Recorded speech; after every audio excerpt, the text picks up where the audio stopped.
Welcome back to Lion News. My name is Cadence. And I am Serenity. And here are this week's announcements. The Ozona Lions varsity football team are headed into the last week of regular season play. The Lions are 7-2 overall and 3-1 in district play, coming off of last week's win against Forsan. This week, the Lions travel to Cristobal to take on the Cougars at 7 p.m. Friday. Abel Hernandez talked to Coach Jared Taylor about this week's matchup and the Lions' playoff picture. So with Cristobal beating Sonora, that's kind of up the ante for this game. You know, originally going into this, if everything kind of fell into place, it wasn't going to mean much for Cristobal. But now, you know, if they beat us, they get second place. If we beat them, they're completely out. So for Cristobal, this is, you know, win you're in, lose you're out. So they don't have anything to lose. So it's up the ante for this game for sure. If we go handle business with Cristobal on Friday, we should be playing Anson for the first round playoffs. Location TBD. This has been a special group, I would say, this year. You know, there's a lot of things they don't take serious and really make practices and everything enjoyable. Sometimes when it's time to get serious, you know, we've got to get onto them, but it's a good group, you know, have a lot of fun. So it's been a good experience. The atmosphere all around has been good. OMS and JV football teams will play their final games of the season Thursday against Cristobal. Games start at 4:30 p.m. at Lion Stadium. Reporters Sophia Rodriguez and Avery Williams spent time interviewing coaches' wives about how they handle family life and sports. I do. Okay, so I love football, the energy of it, and just like football season, the band, the cheerleaders, everything about it. I will say that I'll be the first to say I don't know as much as I feel like I should about football. But I do love it. I love how it takes 11 boys to do something. That's a lot of boys, and that's a lot of people working together for a common goal. I absolutely enjoy the sport my husband coaches. So I love football. We're a big football family. We watch college football every Saturday, but I absolutely love baseball season. There's just something special about it. My husband played college baseball. I played college softball. I used to coach softball. So springtime, it's kind of a family thing. So Yes, I do enjoy the footballs that he coaches along with track. Been a coach's wife for 32 years, so yes, you learn to love the sport. I do enjoy them. When we were both in high school together, I was always at all of his games, so I grew to love all of the men's sports, and I love watching him coach what he loves too.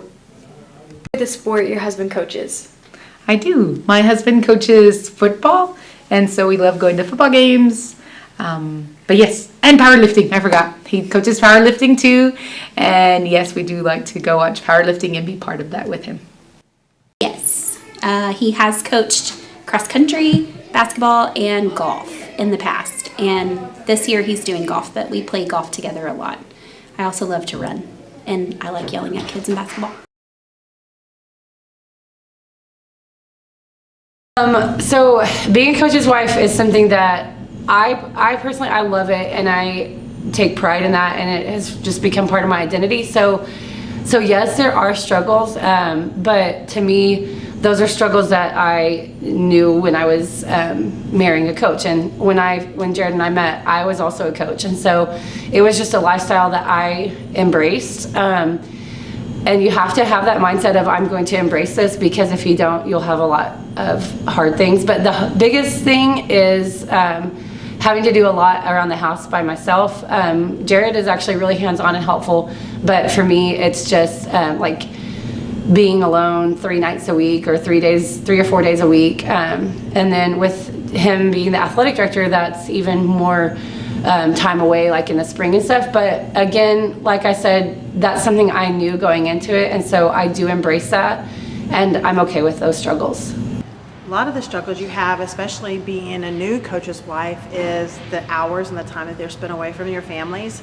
So you learn to be a very kind of like a single mom, but mostly it's just the change of your whole entire life from them going into work during the summer, working all season long, and so basically it's just rearranging your family time. I think that's the biggest struggle, especially if you have small kids. But now that we're empty nesters, it's just he and I, just like we started 32 years ago. What are the struggles of being a coach's wife?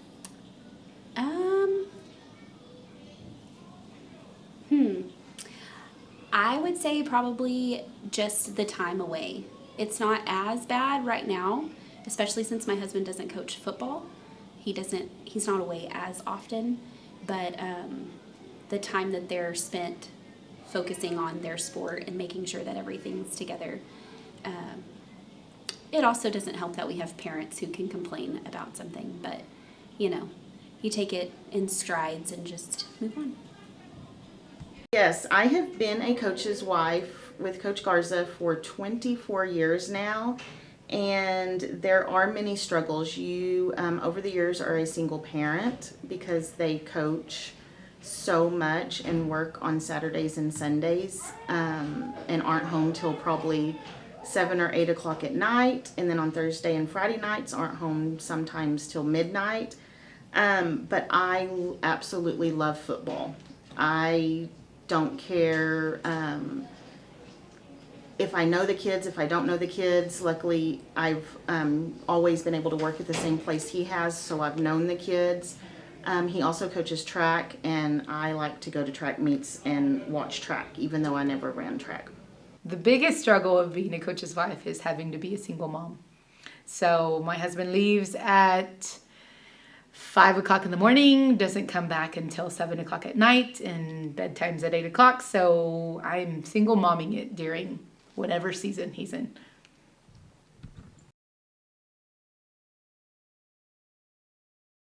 Okay, my favorite thing just in general with being a coach's wife is seeing my husband happy. And so I would say the one memory that obviously I love is like during COVID, we were at Midland High, and like the job for Ozona came open and Jared applied for it, and when he got it, he'll probably kill me for saying this, but I was working on something on the computer and it was COVID, and so the kids were home and everything was crazy and I was stressed, and he just walks into our office with his high school helmet on his head, like the Ozona helmet that he had. And I was just like, what are you doing? And he was like, he just stood there in his helmet, and I was like, oh my gosh, did you get the job? And so that was a really cool moment. And then I have to reference, of course, the Sonora game that we just played, and the Sonora game our first year here. Like, that's probably the happiest I've ever seen him, and just seeing him jump and do things like that and show his passion, because he's super introverted. So watching him express his passion through football is something that makes me happy. My favorite memory thus far is the kids being part of the sport. Ethan and Hannah love to be ball boys and ball girls, and so they get to be part of that.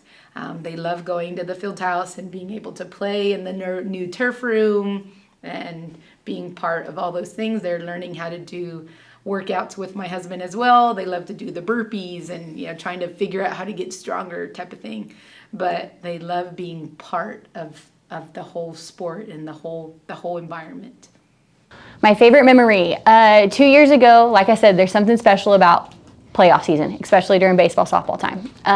We were playing Forsan in a playoff series in San Angelo. The game before us went many extra innings, so I don't even think we started the game till almost midnight. So the boys played, I think the game finished at like 2:30 in the morning, but in the 7th inning, we were the home team, and we were down by 10 runs. And the boys came back, they fought, and they ended up winning and beating Forsan. And so the motto that I know my husband and the baseball team runs with is, you're never out of the fight. And so the boys were not out of the fight that night.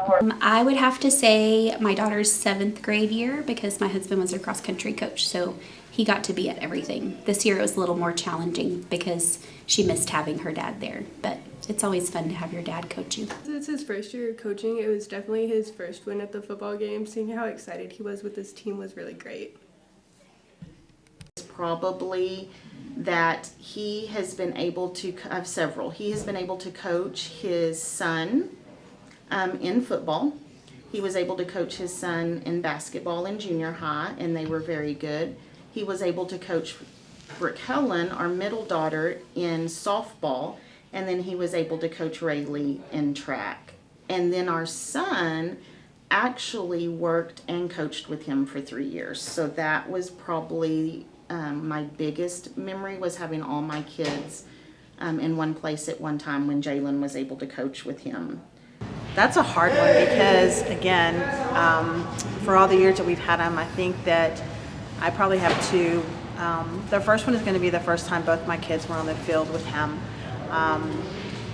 The excitement and the joy of seeing them on the field with their dad, I think is probably one of the biggest moments. And the second one, I would say, coaching my son for the first time when he was in middle school was probably another time that is my favorite time of being a coach's wife. Of course, all the mini playoff games too as well, but I think the family time of being on the field with him is probably our most favorite times, most favorite memories.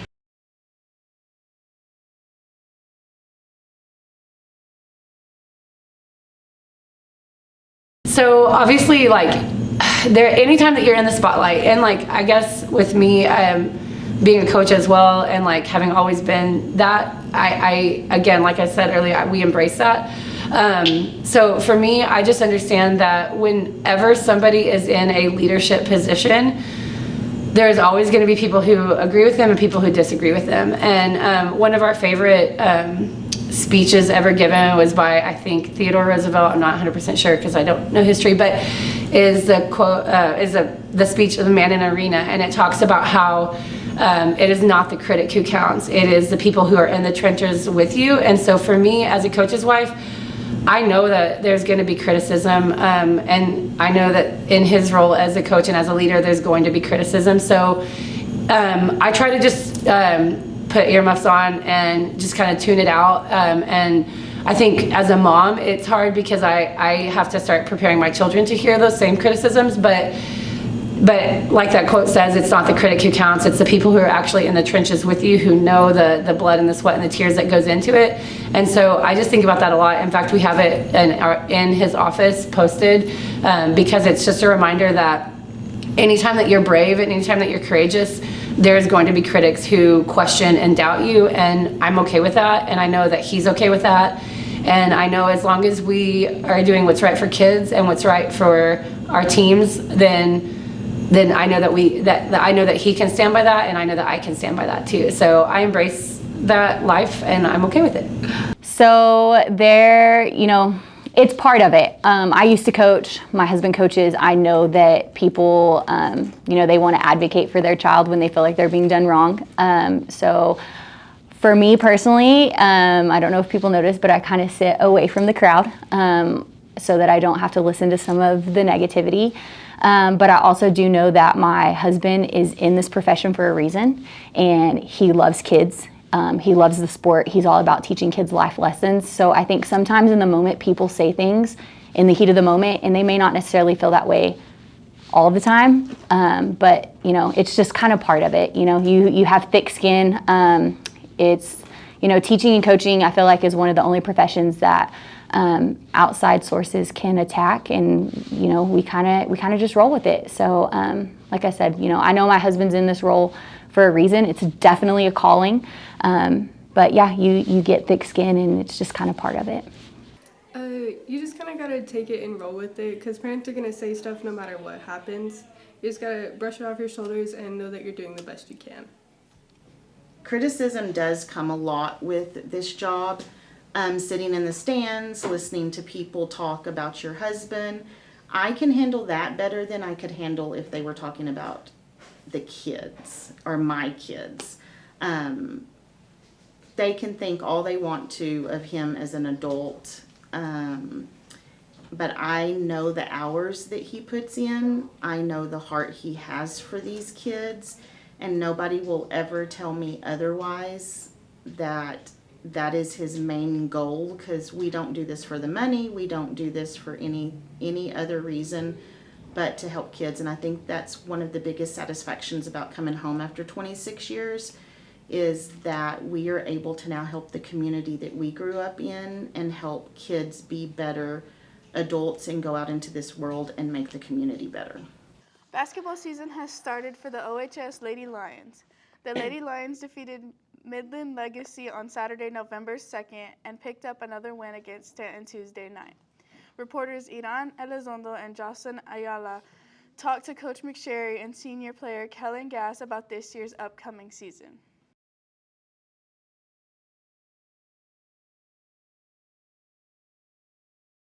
I started out coaching boys, and I had sons, and I found that coaching my own kids it was more difficult. I would rather work with them as a dad, and then let another coach them while the seasons are going on. And I just like the way that girls work so hard and are very coachable. And I guess I deal with drama better than egos, so that's why I coach girls basketball.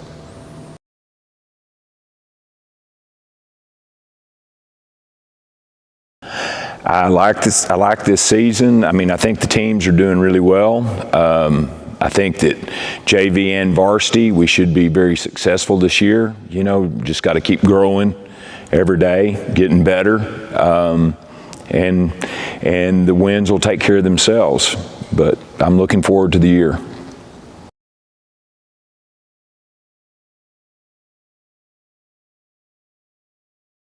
I'm coming from Wall over here. I was at Wall for 2 years. I was at Ballinger before that. I've coached at Llano, 4A school, and Menard and Brady. I've been around a good bit, mostly in 3A and below, but a couple of 4As and one 5A. But I like the smaller school atmosphere better.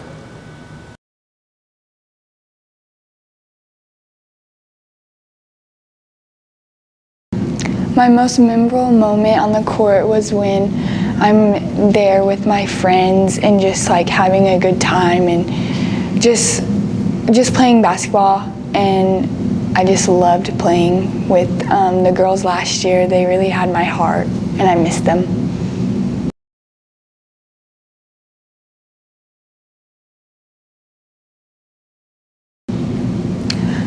I've always played basketball when I was little, and I think it's just so fun, and I love to do it.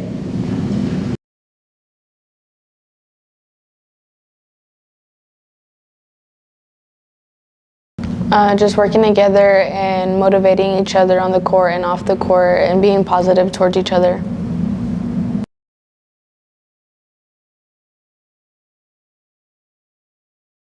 When my own teammate cut me off and I rolled my ankle.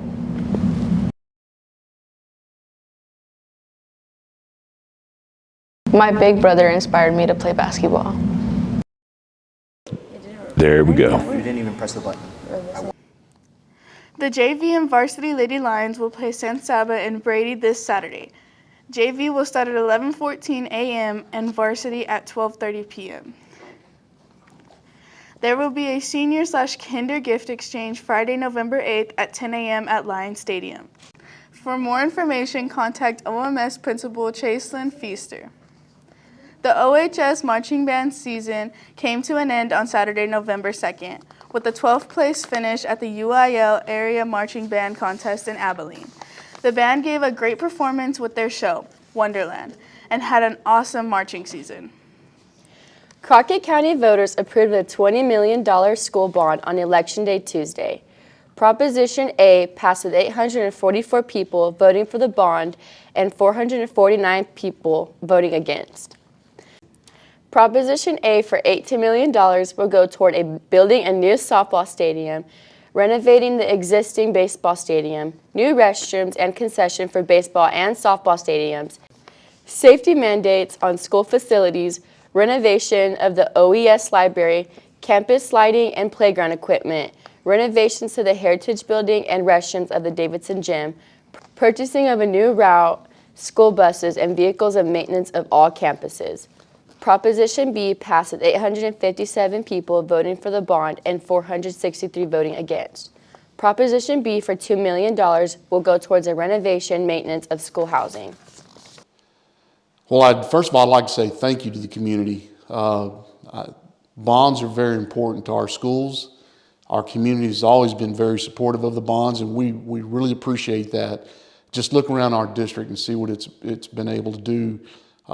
These bonds have been very positive to our district, our buildings, all the safety issues that we've addressed throughout the campuses. So I do want to say thank you to our community and our kids for going out and supporting that.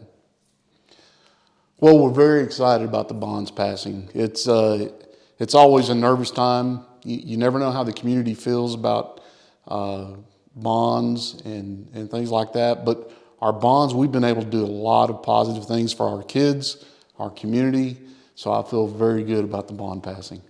So the next step, and what people don't understand about bonds is the bond last night was approved for $20 million. $2 million of that goes to teacher housing and security, air conditioners for the teacher housing, landscaping.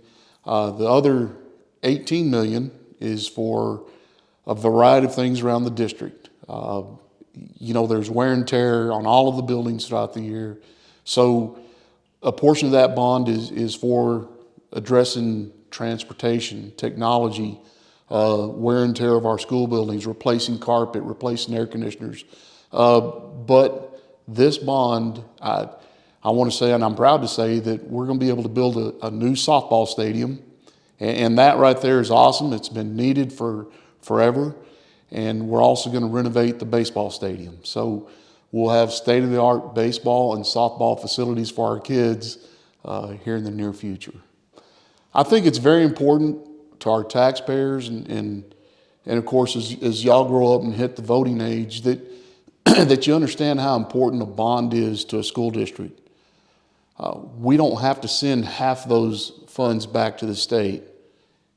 Through a bond, and it's approved by the taxpayers, we keep 100% of that money for our kids here in our school district.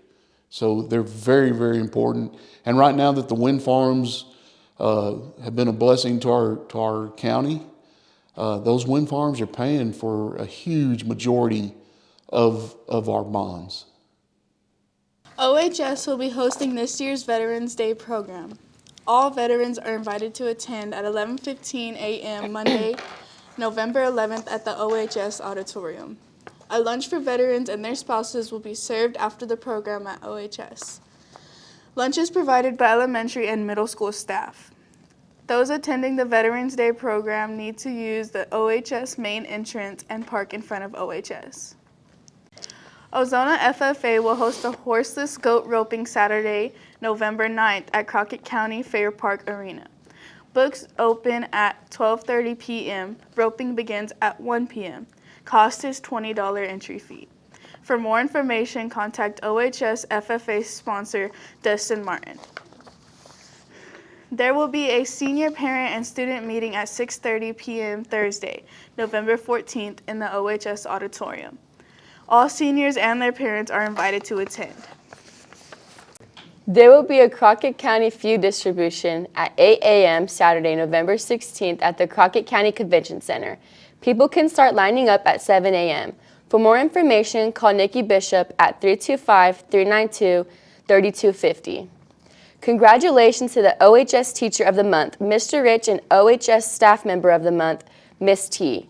Also, congratulations to the OHS Student of the Month, Students of the Month, Isabel Borrego, Grace Upham, Vince Porras, and Delaney McGee. That's all for this week's Lion News. Remember, every step, Lion Pride.